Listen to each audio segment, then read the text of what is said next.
Jaha, täällä tavaran tarkastajat Jorma ja Aki. Aki.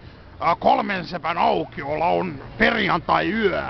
RKP-vaalibileet käynnissä. Ja tarkastetaanpas nyt vaalitarkastuksia. Eli täällä kolmen sepälle tämän puolueen nimeltä...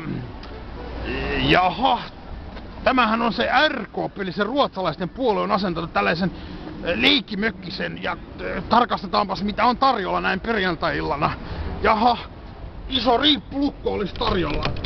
Ei taida olla nyt suomenruotsalaiset täällä.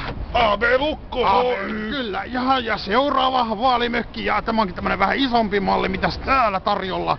Mitäs sinä näet tavaratarkastaja Aki? Oransseja ilmapalloja, hieman huonovointisia. Jaha. Hieman RKP. Täällähän, hyvänä aika, täällähän on jonkinlaiset hipat, perjantai-yö, ja kello on viritetty kettoplaster. kello näyttää yhtä, ja täällä vaalikampanjan tekee, että se on tämä kokoomuspuolueen. Jaha, Hävyttöntä vilkuttelua tuolla.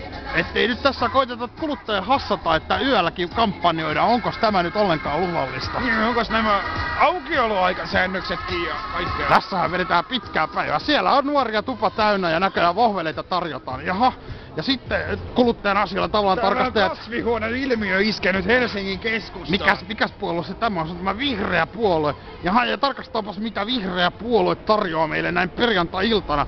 Valot on möksässä päällä, mutta ei hyvänen aika. Täälläkin tämä riippulukko. Meillä on abuse-lukko täällä näin. Ei ole suomalaista työtä tuettu. Nyt tavarantarkastajan selkeä raportti. 3 mökkiä, kokoomuksen mökki auki. Vihreissä valot päällä, houkuttaa sisään, vaan ei päästä, kun ei ole ketään. Öljypohjaista muovia.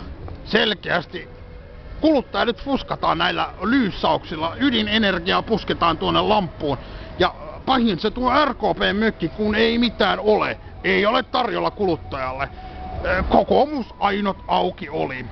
Täällä tavarantarkastajat 3 seppää perjantai-yö.